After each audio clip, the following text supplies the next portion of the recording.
You won't believe what I found tucked in Lisa's purse last night. An invite to an all-guys party. Yeah, you heard that right.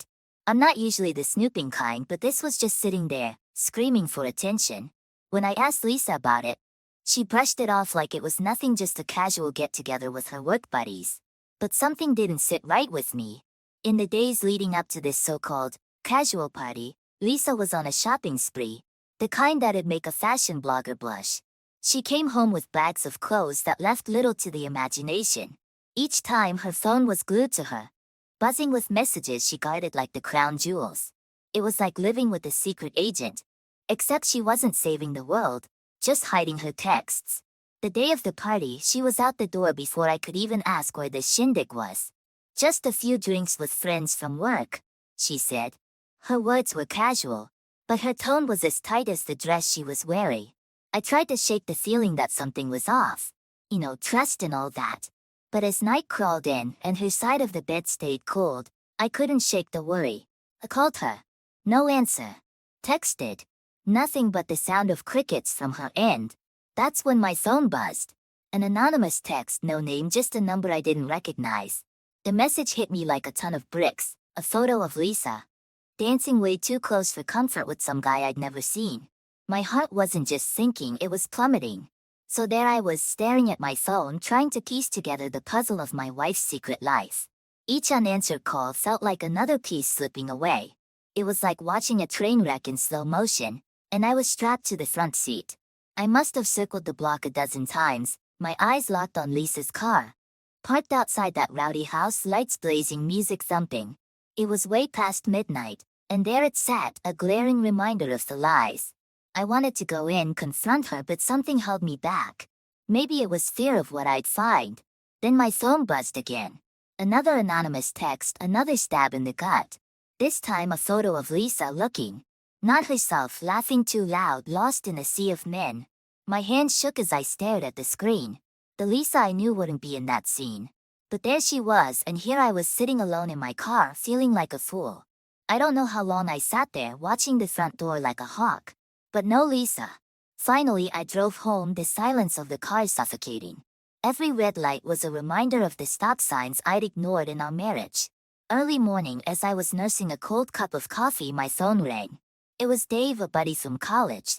Hey Mark, saw Lisa at a party last night. She left with some guy, not alone. His words were like punches, each one knocking the wind out of me. I mumbled some excuse and hung up, the room spinning around me. Hours later, the sound of the front door creaking open jolted me. Lisa. Her hair was a mess, makeup smeared. Stayed at a friend's, she muttered, avoiding my eyes. Too drunk to drive, her words bounced off the walls, empty and hollow. I wanted to believe her, to say it was okay. But then I saw it, peeking out of her purse, a man's watch, fancy, definitely not mine. My heart sank as I picked it up. Whose is this, Lisa? I asked, trying to keep my voice steady. She glanced at the watch, then at me, her eyes wide with something like fear, or maybe guilt.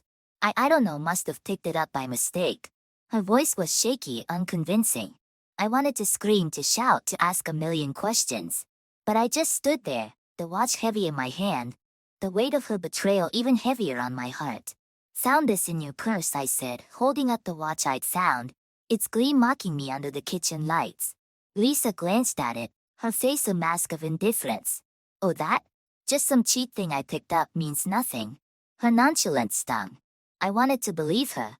But the watch in my hand felt like a piece of a puzzle I didn't want to complete. It was a silent dinner that night, the clinking of cutlery louder than our voices. A few days later, curiosity gnawed at me like a starving rat. Lisa was in the shower, her phone abandoned on the bed. I knew it was wrong, but I had to know. I scrolled through her messages, heart pounding. Most were mundane, but then I saw it, a string of deleted texts from an unknown number. My hands trembled as I tried to piece together the story from the scraps she'd left behind. The next evening, I told Lisa I was working late. Instead, I sat in my car a block away, watching our house. Sure enough, an hour later she left, dressed to the nines. I followed at a distance. She met him, the guy from the party photos, at a cozy little restaurant. They laughed, touched, looked like a couple. It was a punch to the gut, watching them from across the street. That's when I decided to hire a private investigator. A part of me felt like a lowlife for doing it, but I was drowning in doubt and lies. The PI was a no-nonsense guy, promised discretion. I just wanted the truth. A week later, he handed me an envelope. "You sure you want to see this?" he asked. I wasn't, but I nodded. Inside were photos Lisa and that man too close, too personal. It was the kind of intimacy that leaves no room for doubt. They were at a park, a cafe, his apartment. My heart sank with each photo. I sat there, the pictures spread out before me like a cruel collage of betrayal. Each one was a blow, dismantling the life I thought I had, piece by piece. It started with small packages, nondescript and unassuming, arriving for Lisa. She tucked them away quickly, her eyes darting around like a cornered animal. One day I found one hidden under our bed. It was a necklace, the kind that doesn't come from a discount store. When I asked her about it, she shrugged it off. "Just a reward for my hard work," she said. But her eyes, they didn't meet mine.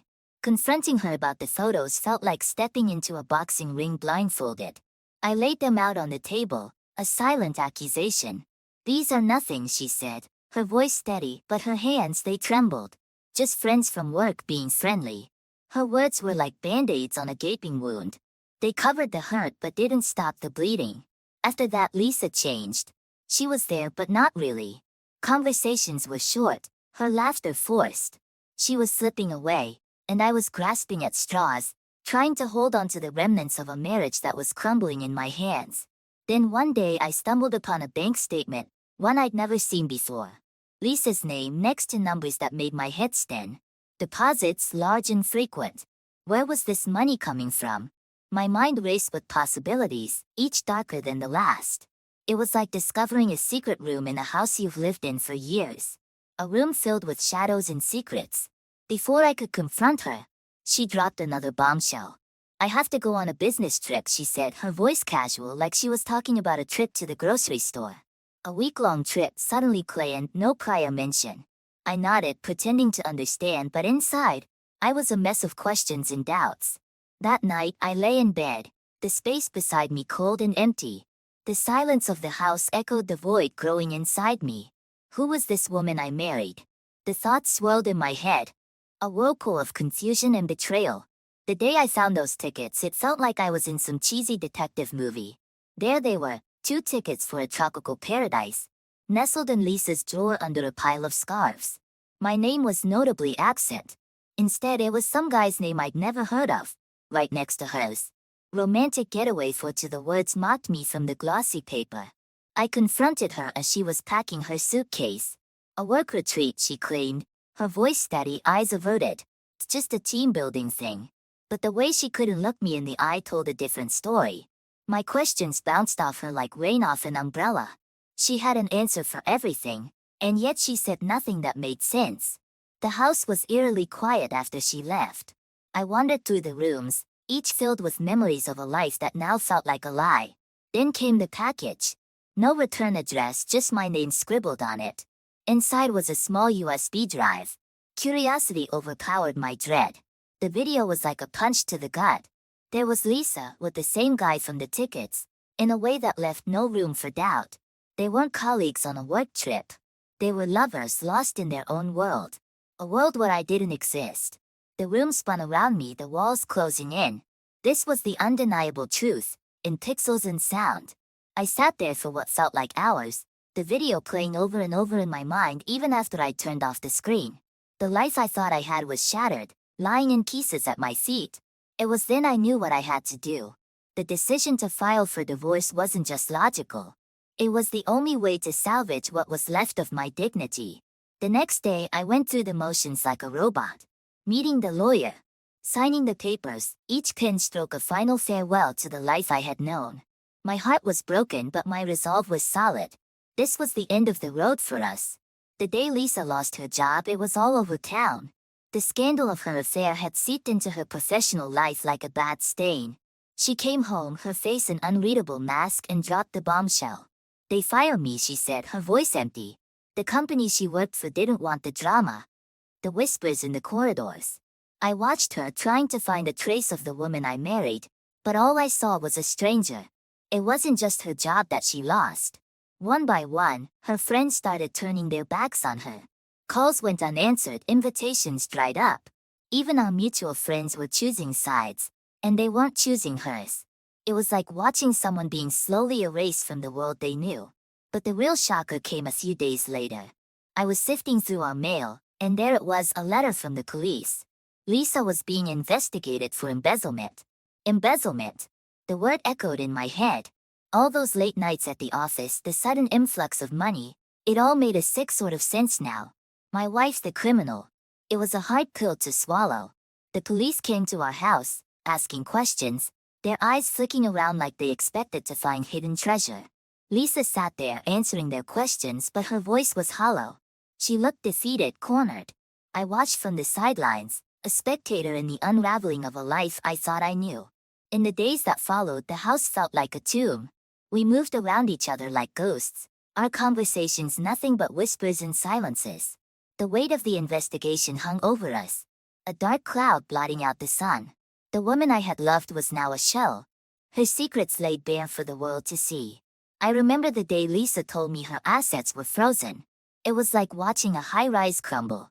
She was sitting at the kitchen table, staring at a letter like it was a death sentence. "They've frozen everything," she said, her voice barely above a whisper. I couldn't muster up much more than a nod. Her world was falling apart, brick by financial brick, and all I could do was watch. In the midst of her chaos, something unexpected happened. The community started rallying around me. Old friends, neighbors, even people I barely knew were offering support. It was like they were a net catching me as I fell. Their kindness was a balm, soothing the raw edges of my betrayed heart. It made me realize I wasn't alone in this mess. It gave me the strength to keep moving forward, to start rebuilding from the rubble of my marriage. Then one evening Lisa came to me, tears in her eyes, her pride in tatters. "Can we try again?" she asked, her voice trembling with a mixture of hope and fear. But it was too late. The woman before me was a stranger, her actions too grave to simply sweep under the rug. "I can't," I said, and with those two words I closed the door on what we once had. The day of the divorce hearing, my heart was pounding in my chest. The courtroom was cold and personal. When the judge ruled in my favor, granting me a favorable settlement, it was a hollow victory. I was free legally at least, but it felt like walking away from a battlefield, wounded but alive. In the aftermath, Lisa's downfall was the talk of the town. Her reputation was in shreds, a tattered flag left behind in the storm of scandal. She struggled to find a job, any job. The high-flying executive was now unemployable, tainted by her own actions. I heard about her struggles, whispers and rumors floating back to me. But by then she was just a character in a story, a chapter in my life that I had closed. Starting over. It's a phrase tossed around a lot, but for me it was real. After the dust settled, I found myself living a life I hardly recognized. But you know what? It was liberating. Waking up without the weight of suspicion, lies and heartbreak was like taking a breath of fresh air after being underwater for too long. I started doing things I put off for years. A photography class, hiking on weekends, just living for the moment. It was in these small things that I found peace, a sense of self that had been buried under the wreckage of my marriage. Meanwhile, Lisa's life took a sharp turn down a dark alley. The police charged her with embezzlement, and the case was as watertight as a drum. She tried to call me a few times, maybe looking for support or sympathy, but I didn't answer. That chapter was closed. I heard through the grapevine about her court appearances, the details of her crimes laid bare for all to see. It was a sad end to the high-flying career she'd worked so hard for. Just when I thought I was done with love, life threw me a curveball. Her name was Emily, and we met at a local photography exhibition.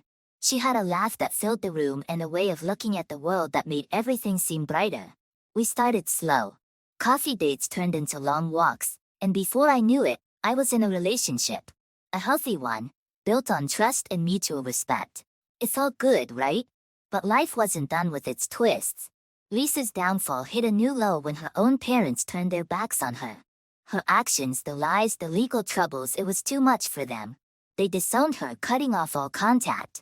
I heard about it from a mutual friend, and despite everything, I felt a pang of sympathy. To lose your family, that's a tough pill to swallow no matter who you are. In this new chapter of my life, I found something I hadn't even realized I'd lost. A sense of normalcy, a balance. Sure, there were moments when the past would rear its ugly head. But with Emily by my side, I was learning to look forward, not back. Lisa's shadow still lingered, but it was fading slowly but surely, as I built a new life from the ashes of the old. Life has a funny way of turning things around when you least expect it. After the storm that was my marriage to Lisa, I found calm waters with Emily. We clicked on so many levels. Our love for photography, our taste in music, even our weird sense of humor. With her I laughed more, worried less. It was like rediscovering a part of myself that I thought was lost forever. Our relationship wasn't just good, it was thriving. It was happiness, the real deep kind that you feel in your bones. But just as I was settling into this new life, the past knocked on my door. Lisa's trial was set, and I was summoned as a witness. Walking into that courtroom, I felt like I was stepping back into a chapter of my life that I had closed. There she was, looking small and lost in the defendant's chair. I took the stand, recounting the events, the lies, the betrayal. My words were factual, emotionless, but inside, a whirlpool of old feelings stirred: anger, pain, pity. The trial unearthed secrets about Lisa's past that I never knew.